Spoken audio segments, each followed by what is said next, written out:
right. Welcome back to another edition of the Kansas City Market Pulse, sponsored by Midwest Commercial Real Estate Advisors. We got another deal spotlight edition today. We've been very busy in regards to getting real estate deals going and transactions and listings. And so one of the things that we're going to do on a regular basis is not only cover market reports and have great guests on, but similar to what we did last week, we're going to be showcasing those types of opportunities for you here live, here on LinkedIn and on YouTube, so that you can really hear from us, the brokers who are representing the owners and the property owners, to really understand what's the opportunity here and to ask questions live to us, which is very exciting. We've been also working very diligently on getting our market reports out. So if you aren't following myself or Nathan on LinkedIn or Midwest Commercial Real Estate Advisors, make sure you find us on LinkedIn, because we've been putting out really fantastic data, proprietary information that we are putting together in newsletter formats, as well as PDFs that you can download and you can go view, trying to help you to remember the future, right? What's going on? Where are cap rates at? What kind of deals are transacting? Where's financing at? All of these different components that are integral for you to getting your real estate deals across the finish line. So we're very excited about that as well. Today, though, we've got Nathan Roberts here. Nathan, how you doing? Doing pretty good. How's everyone out there? How you doing, Logan? I'm doing great, man. We're doing great. So excited to dive into a deal that we really kind of launched last year at probably one of the worst times, just in regards to taking a deal out for market. It's right before Thanksgiving. Then we have Christmas.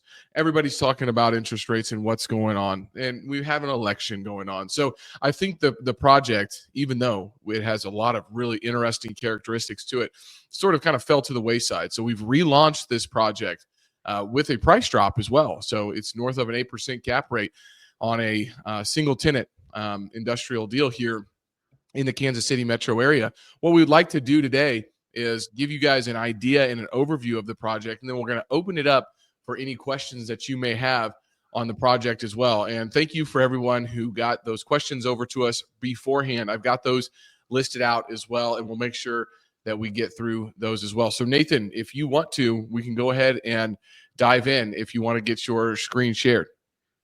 Okay, let me get that pulled up.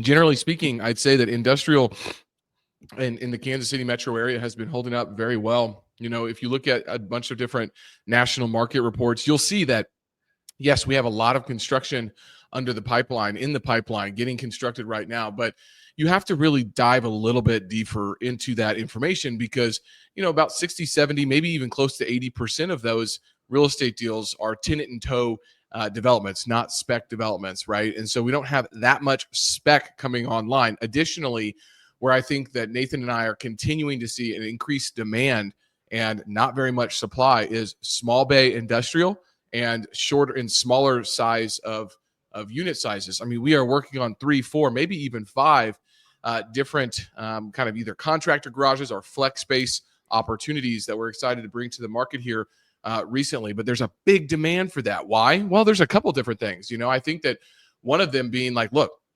there's been a big push to get onshoring back here or nearshoring back to the United States, so people can really control those supply chains. And then we have to talk about, tariffs, right? I mean, tariffs are on the front and center of everybody's mind. And I think people are starting to understand how that may impact. I've seen some prognostications out there with some respected economists saying, like, look, it's a pretty good sized tax, but it is a one-time tax, right? It's a one-time real big hit to a lot of these companies. And Dr. Peter Linneman was just talking about that on the Walker webcast. So his words, not mine.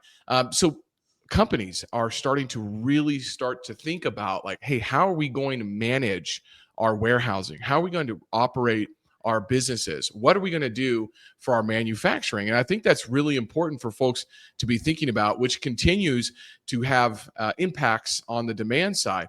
Where we have not been developing in the industrial spaces, spaces under 50,000 square feet. The vacancy rate is holding somewhere between 3 and 3.5% for that type of product type. So that really just means that that's the time that it takes for somebody to move out and somebody else to move back in, right? I mean, there's real no vacancy in those locations so as long as you are in a well-located area.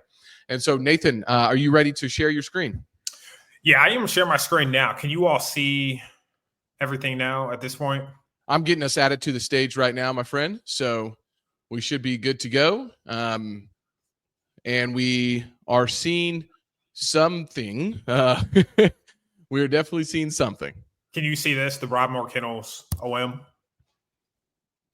We're not. We're seeing your the Infinity. I see. We are, yes. All right, just hang with us while we get this figured out. We probably should do some test runs. I'm always in here trying to click around, trying to figure out the technology. But, Nathan, you being a young guy, I figured you'd have this, figured out, right?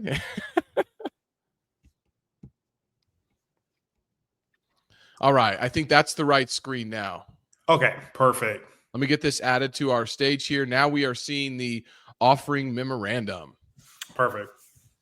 So this is to describe this property, it's a light industrial flex property sitting on about 5.43 acres in, it's somewhat central Shawnee, but the address is 20560 West 47th Street.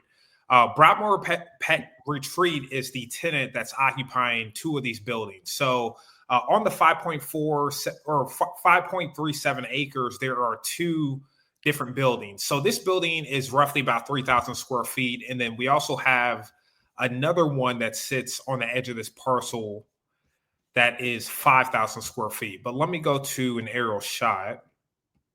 So this is the 3,000 square foot building right down here in the corner. That is the 5,000 square foot building. This is sitting on about 5.37 acres. And then you also have two sheds as well. But to go a little bit about the details of the property, we are asking $1.2 million for this property. That comes to about $145 a square foot.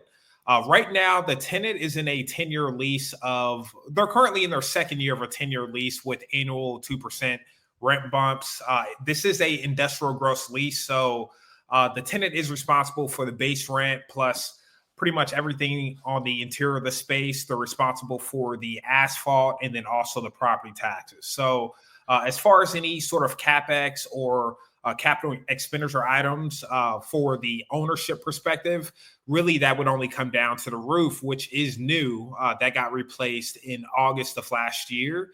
And then things dealing with HVAC. So any sort of HVAC repairs or replacements that are over $500 a month, there is a cap that the tenant has.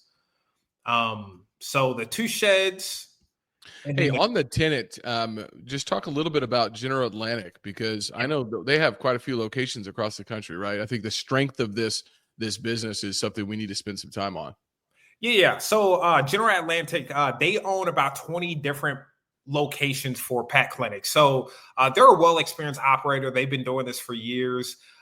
Just the fact that this tenant was acquired by General Atlantic is definitely a benefit. As far as the likelihood or any sort of associated risk with this tenant failing, that's pretty much non-existent for this property here.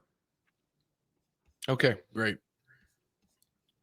But these are just some drone shots of the parcel of land. So as soon as you come in, you're right in front of that 3,000 square foot building. And as far as some of the improvements that will be made prior to closing, the ownership or the seller of the property, they're going to be going through and they're going to be asphalting all of this. Let me show a aerial shot. They're going to be asphalting all of this gravel. Any of the HVAC systems that are older than 7 years, they're going to be replacing those. And then right here, you can barely see, but there is a small little ravine here. He's going to be building a bridge that goes over this ravine. So this is just where, the access water for the parcel pretty much goes down into this creek area. He's going to be building, pretty much has to tear down a lot of these trees and build a bridge over this ravine here.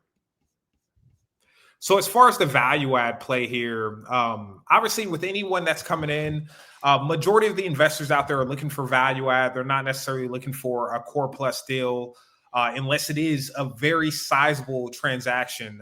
This is I mean, it's only about 8,300 square feet. But the value add play here would be the industrial outdoor storage use. Just knowing that this is on 5.37 acres, you could pretty much gravel all this off or asphalt it, and then build up some fencing here so it can be secured. And then you also have the ploy of doing some ground up additional flex buildings here on this parcel as well. But a little bit about the area. This is in Central Shawnee. This property is located about 6 minutes west on 47th Street from K7 Highway. And if you all are following any of the developments that's happening from the KCK Speedway all the way down south, down K7 Highway over to DeSoto, Kansas, there's a lot of industrial that's being built. Majority of it's going to be large scale logistics in warehouse centers, but there are a few small flex industrial buildings that's being built as well. I mean, we're working with 2 developers right now in Bonner Springs that are building some ground up flex, one that's doing flex garage spaces. And then I've also seen quite a few proposals out there for properties flex that's in that 16,000 up to about 25,000 square foot range. But looking at this aerial map, this is where we're located on the map. And then this is K7 Highway. So we're literally a 6-minute drive from here. I know in this area here, there's a couple flex developments that have been proposed, but pretty much every development along K7 Highway is pretty much large scale logistics centers. But as far as the financials, as I mentioned, as far as CapEx items, there's not really much that you have to worry about there. Most of the capital expenditure items like the roof, HVAC, they're going to be new prior to closing. But as far as the taxes are a pass-through charge, as I mentioned. So really the only expense from the ownership perspective will be with property insurance and then certain repairs and maintenance that are on the exterior of the building. Anything on the interior, that would be the tenant's responsibility. But right now, we're sitting at a NOI of about $98,000. Assuming that 2% annual increases to that base rent, I mean, we can be sitting at $104,000 in the next few years. And we also are being somewhat conservative with these numbers when it comes to any sort of increases to the operating expenses. So we are assuming, I think, roughly about 3 to 4% increases each year to the expenses. So for this to be sitting around $104,000 without any sort of value add, that's definitely a great thing, because as a value add player coming in, they want to try to lower that associated rent as much as they can. Number one, it's going to be lowered with this tenant that is backed by an equity group. And on top of that, you're going to have the steady cash flow while you focus on some sort of value add dealing with all of the land that's on the parcel. Hey, Nathan, we do have a question that I think is pretty, applicable to what you're talking about right now. Are there any built-in rent escalations or any percentage rent clauses in the lease?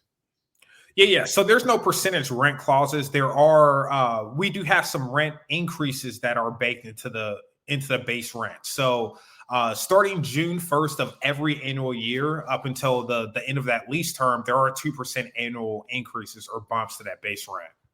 Okay. Excellent. And, we talked a little bit about the local demographics, but just from a village pet care standpoint, Broadmore Kennels, right? Let's break down who the primary customer base is supporting this pet retreat, because we've had a lot of conversations with the ownership group. How long has the pet retreat been here grooming and boarding? And is there any risk of that, customer base leaving or anything like that? Yeah. So, I mean, with any sort of pet clinic, it's definitely location based. So I believe they've been around for about 8 to 10 years at this point. And with any sort of pet clinic, I mean, customers don't really like to travel far distances to drop off their pets. I mean, really, it's going to be the local residents or pretty much the local residents that are residing in this area. Those are the ones that's utilizing this service. If this tenant were to up and move, really, there's no other pet clinics around here, which means they would have to travel pretty much south into downtown Shawnee in order to get any sort of more, I guess, another facility for their pet when it comes to boarding or grooming. Excellent. But looking at this on a map, I mean, this sits pretty much on 47th Highway or 47th Street, there are some industrial warehouses along this corridor, but for the most part, this is a lot of um, residential subdivisions around here. And once you go further west onto K7 Highway, that's when you start getting into more of the larger scale industrial. But this area in particular, it's surrounded by a lot of residential properties, and those tend to be the user base for this tenant. Okay, excellent. Yeah, absolutely. Any ideas on just like the traffic count and visibility at this location? Yeah, so the traffic count, I don't have that number off the top of my head. I can definitely get that figure over to you all. But 47th Street is a corridor that is heavily trafficked, especially for anyone that's coming off K7 Highway that lives in this area, or someone that's just passing through this area to get the 435 from K7. Got it. Excellent. All right. We got a couple more questions now. I mean, but I want to let you continue your presentation if you've got some more information on it. Yeah. So as far as the market overview, I've somewhat already talked about Shawnee and what the city offers. Ooh, let's stop right here. This is great, right? I mean, 67,000 people, right? I mean, that's a huge population, right? Is this a 1 mile radius here? This is within a 3 mile radius. Huh. Yeah. So a lot of the times with the or it's within a 5 mile radius. Sorry. So within 5 miles in Shawnee, there are about 68,000 people for the population, 25,000 for the household. And looking at this number here, it's 100,000. I would say average for Kansas City tends to be around 65 to about 70,000. So this is about 30,000 higher than the average in the area. The median age is about 37.9. That doesn't really change much for the demographics outside of like these are working class people. So that's a positive thing for this area and some of the tenant bases that would essentially be using this pet clinic for their animals. Absolutely. I mean, that being $25,000 above the median United States average, I think is a great marker for people who are looking at this type of investment, right? I mean, if you have some disposable income, you may have pets, right? And you might be able to board those pets and get those pets groomed, and you're actually taking them somewhere to do that. So here's a good question. Why is the owner selling now? And, what do you think that the type of buyer profile that is, the right buyer for this? Yeah, so those are two great questions. The owner is selling because he's getting towards retirement. So he has owned and operated this business for the first initial 8 years. He ended up selling to a private equity group in 2021. So at this point, he's just getting ready to retire. There's not much that he's wanting to do with the property. Obviously, the operational side with the business that has already been sold off. Now it's time to sell off the building. As far as who would be the end buyer for this, it would really be some sort of value add player. That's really the individuals out there, the investors that are actually acquiring properties. Not only are they looking for something that's stabilized or a little bit lower associated risk, but they also want to have a value add component here. So for anyone that's looking for even just a stabilized deal, if you want just stable cash flow, you don't want any sort of high level of associated risk, this would be a great investment property for you. If you're someone that wants to come in and do some value add, if you have the if you want to do some sort of ground up or some sort of industrial outdoor storage use, this would be perfect for you as well, because that's really where a lot of the upside would be with this property, with some of that ground up or industrial outdoor storage use. Yeah, absolutely. What is the financing landscape for this asset? Are local and regional banks comfortable lending on this kind of property? Yeah. I would say definitely local and regional banks. If you go with the National Bank, U.S. Bank, Great American Bank, one of those associated entities, they tend to prefer those larger assets. But with a community bank or something that is regional, this is right up their wheelhouse. I would say as far as the lending, when we're looking at interest rates, you're probably going to be in that 6.4 to about 6.85 range. And it really depends on it's going to be depend on the credit of the borrower and a few things associated with essentially, if you can have some of a lot of the community banks tend to want to have some of your collateral or your cash being held at their bank. So that is one thing to keep in mind. But as far as the interest rates for this property, you're going to be in that 6.4 to 6.85 range. And then loan to value, majority of them are probably going to want to stay around that 30 to 40% for that down payment. So loan to value, you're going to be in that 70% range. Right on. Yeah, absolutely. I think that's a really good overview of the project. As I'm thinking about this, there's a lot of people that are looking to kind of break into this industrial space. Well, this is a great opportunity, we think, for you to be able to, one, have stable income, right? We're looking at a debt service coverage ratio of about 1.55, a current cap rate around 8%, give or take, right? Cash on cash return is going to be pretty high, just depending on how much leverage you put on it and what rate you can actually get. But you have opportunity to have some yield and then figure out how to utilize the rest of your acreage, to the best of your ability. One thing that I hope that we'll be able to do, Nathan, please get the drone video set up for us so we can watch that.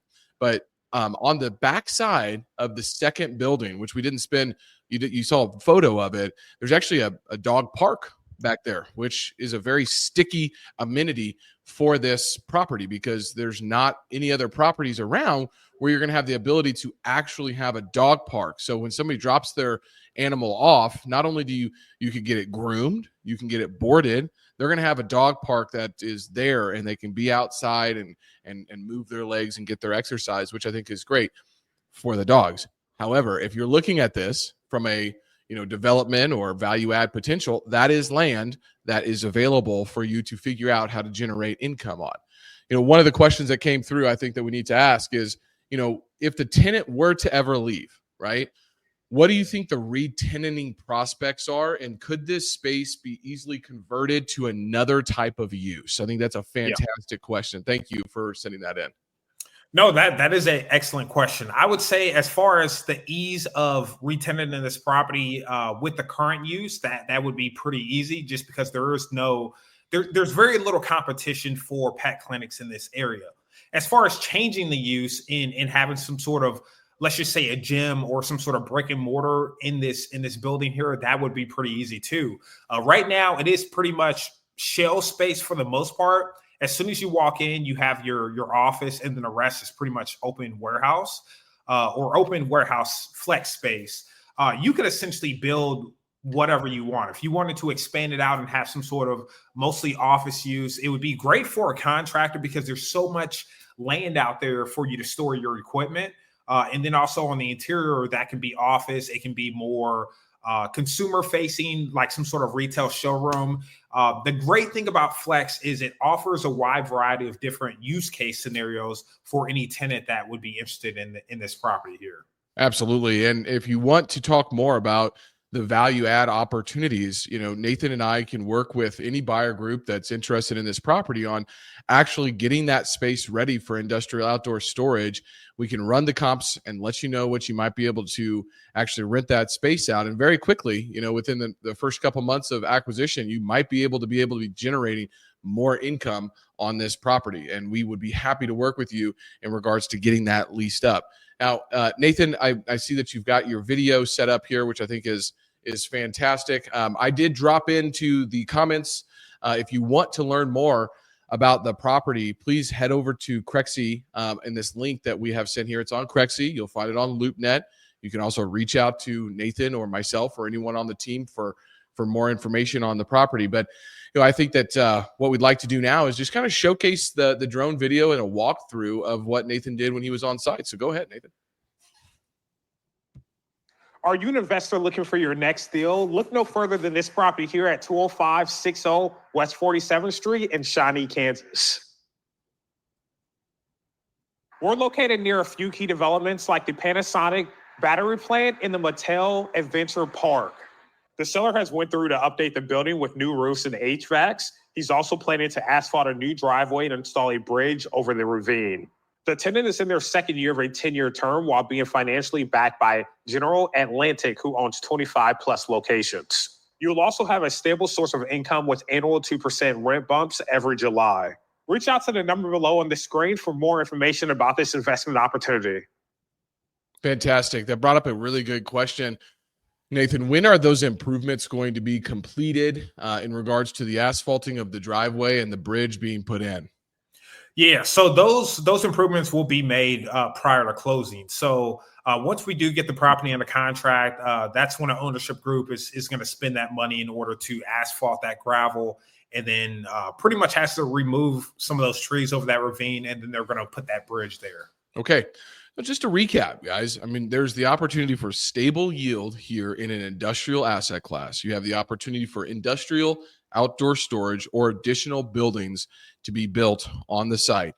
Not to mention, you have a dog park with land, with future development opportunities and income potential, but also the seller is willing to come in and spend money on the property to improve the property for you. So in regards to infrastructure costs and anything like that, there's going to be asphalting of the road. There's going to be all of this work done to this bridge and to this ravine so that you have the ability to segment off this property and get it leased up and utilize the acreage that is already there. In a growing location of Shawnee, Kansas, Johnson County is a coveted submarket that many people are always looking to get into. I think it's a perfect opportunity if you are selling an investment property or a rental property in a different state and looking for a 1031 exchange. This is something that you can set and forget, or you can come in and you can work with Nathan and myself, and we can add the value and help you add the value. We've got contractors.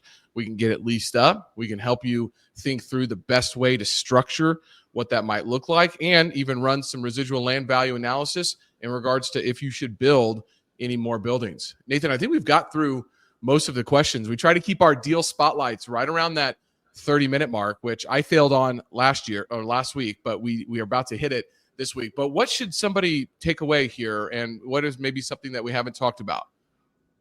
Yeah, I would say the biggest takeaway here is that this property is definitely on the path of development. I mean, anything along K7 Highway, just knowing that this is just 6 minutes east of that, that's definitely a great play for an investor coming in. I mean, number one thing is if you're looking for a stabilized deal, this would be perfect for that. Even if you're a value add player, you definitely want to lower some of that associated risk. And number one, you could have stabilized income as you're starting to build any sort of ground up or that industrial outdoor storage use. So I would say for an investor coming in, there's definitely a few value add plays that can be had here, or you just want something that's stabilized and there's not much work that needs to be done to it on the CapEx side. Absolutely. Well, Kansas City is heating up. We just landed on another list of one of the most affordable markets in the United States. There is so much going on in the city. There's cranes everywhere. There's residential development going. National builders are coming back into Kansas City in a big way, and those are building these subdivisions and these houses. And we always like to say, where rooftops go and grow, commerce flows. And so positioning yourself in the path of progress, which Shawnee absolutely is going to be a good long-term investment play. Pair that with stabilized yield as well as a value add opportunity, and you may just have your next investment property. Thank you all for joining us for this short edition of the Kansas City Market Pulse, and we're hosted by Midwest Commercial Real Estate Advisors. We're a full-service commercial real estate brokerage. If you have any needs in regards to leasing, buying, or selling your properties, we are working on a lot of transactions right now, ranging all the way from land to industrial to retail to multifamily and even some office buildings. So we're very excited about the continued growth. If you have questions around the Kansas City market, again, we have put out some really great resources here recently. We have an industrial submarket or market overview, as well as focus on small bay industrial. So if you'd like to have that, reach out to Nathan and myself. We'll send you the PDF of that report. You can find that on LinkedIn, and it will be on our website here very soon.